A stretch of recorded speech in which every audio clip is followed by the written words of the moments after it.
Blade is #1 on the Steam chart right now. So we're gonna look at this video right now. Walk in.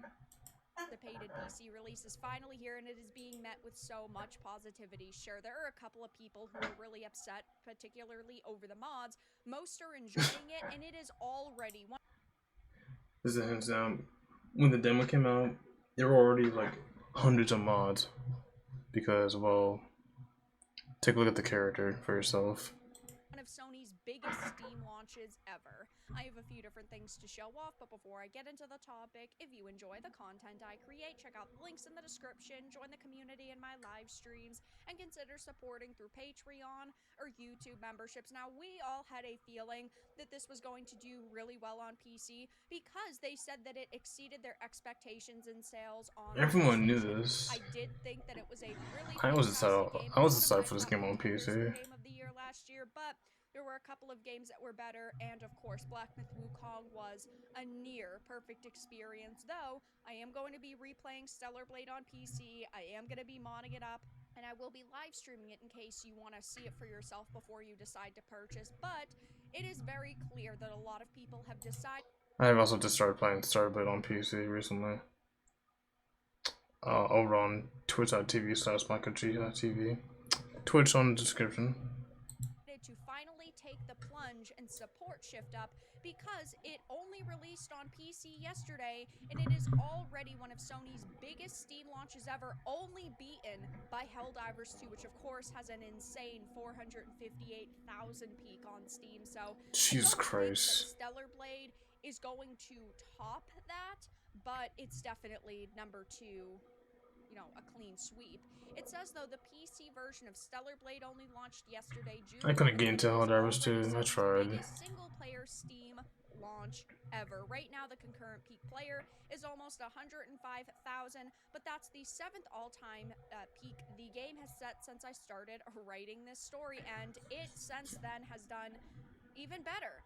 As of right now, on a Thursday afternoon, it's sitting at 106,000, but the all-time Holy shit. 4 hours ago at 183,830. So it has clearly That's a shit overtaken ton of the other players. single-player titles. And again, the only other Sony title on Steam that has done better is Helldivers 2, but that is multiplayer. So one would assume that that would still probably, you know, yeah, if it's a multiplayer game, a long time until you ain't gonna beat that. Similar comes around, but I'll be surprised if Starblade beats Helldivers 2. It says, by comparison, Ghost of Tsushima topped out at 77,154 players, which really great game. Bro, I still gotta finish Ghost of Tsushima. And Marvel's Spider-Man Remastered sports a peak of 66,436. I want to finish it before the second one comes out. The only Sony published game to have a higher concurrent record, is Helldivers 2, which is of course a multiplayer game. PC specific features include AI upscaling using DLSS 4 and AMD FSR 3, an unlocked frame rate, Japanese and Chinese voiceovers, ultra-wide display support, higher resolution environment textures, and DualSense support for haptic feedback and trigger effects. This is all really cool, and I know that a lot of people are pretty excited for the added content. We of course did get an update today. Along with this, there is a new boss fight. There are 25 new costumes, so it's not like they just brought it to PC and we're like, yeah, I guess have fun if you haven't bought it already. It's been on console for a long time. Content, which I do think is really it's nice, old stuff that came out like last year. I thought it was really fantastic, and if you were definitely, you know, skeptical about buying the PlayStation version because there were some censored costumes, even though most people have kind of deduced at this point it was because of Sony, especially after the hard R controversy, and Sony made the developers remove that from the game. We do know that those costumes are uncensored, and of course, since it is on PC, you can literally just nude mod the game if that's what you want to do. I highly recommend you check out a DEG mods and a Yaka mods. Really, really cool. I'll personally be modding the game on stream as well to enjoy Eve's best assets. But it says the PC version was region locked in in 100 plus countries, but is now available in over 250 I'm not gonna regions. touch And yes, more there on the are new mods. mods. Dozens and dozens have popped up with modders making all kinds of tweaks and buffs, which I do think is I'm not really gonna do that. freaking cool. Now, is as it says, 183,000 people, the most on a Steam launch ever? No, of course not. But for a game that has already previously launched on another platform and did exceedingly well, this game is still holding its own. There are still people either repurchasing it or playing it for the first time who are definitely willing to give it a chance. And this I is am a also Wednesday repurchasing and it. Thursday launch. Okay, By we're the not time talking this about a video is week or so uploaded, into I the already weekend. I repurchased do it. definitely think it could top 200,000 and Guess maybe how even good go this game higher, is. like 250, but it is already going very well for Shift Up, and of course that means that it has absolutely blazed past other questionable titles like Dragon Age the Veilguard. I mean, now it's doubled Veilguard's number, and then a little bit of change, of course, when We all know how Veilguard did when it came out. It did horribly. that launched in October 2024, its all-time peak was 89,418. So, I mean, 682 players. Holy crap. That's not even close to what Steelblade has. modern audience versus the based audience, which group wins? Gee whiz, I don't think we could have ever imagined this being the outcome. You also have titles like Assassin's Creed Shadows, which right now in game is 2,488, but the all-time peak previously, as of 3 months ago, was 64,825. So again, a massive difference here, which is so cool to see. And we of course have the developers coming out and saying they're so appreciative and so grateful that so many people have supported them, because Stellar Blade is the #1 on the global top sellers list for Steam. This is how you treat your community. This is exactly how you treat your community.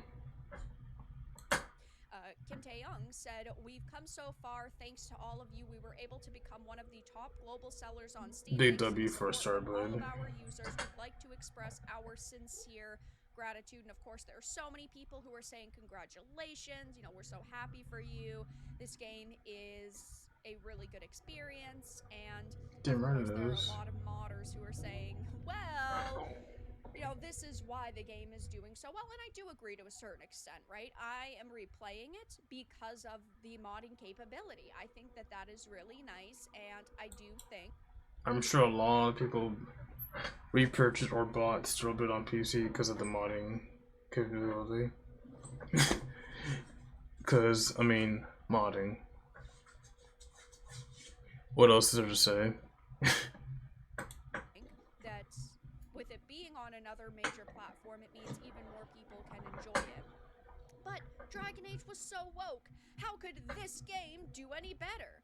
The day's AAA companies are numbered AA and Indie for the win. To be fair, Veilguard is a very low bar to surpass, which is true. I mean, I think we all expected it to do better than Dragon Age the Veilguard, but it's just still so funny because, of course, you have that Jason Schreier saying, oh, get woke over to the top of the charts, even though Veilguard literally is not at the top of any charts long term. You know, initially No wonder. on release day, sure, it was like, I mean, it's number Dragon 2 Age and Veilguard. the highest seller on the platform for like a The game didn't do single day, really and it's good. The game did never horribly been at a major launch. audience. 122K right now. Man, I wonder how high it'll get. Just a few hours. Yeah, that's usually when games peak, either on their release or a big update.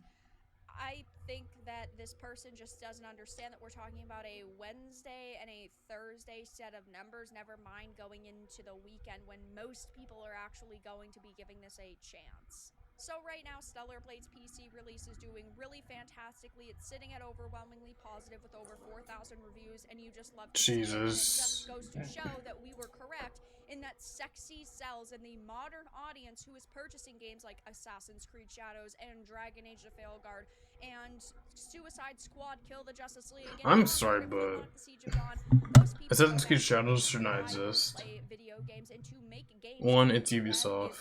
waste of money. So I'll be keeping my eye on this. I will be streaming it over the weekend and showing off the PC launch for everybody. But for now, that's all that I really had to discuss in this video. Let everyone know your thoughts in the comments below. If you enjoyed this, give It's kind of crazy. When the demo came out, people were hyped for this game on PC because of the modding capabilities. I'll also be playing this modded on twitch.tv/Makachia. Link in the description. Big W for Starblood. Things are gonna be bigger. I'm pretty sure the player count's gonna be even bigger this weekend. Like, no question about that. Good for Shift Up.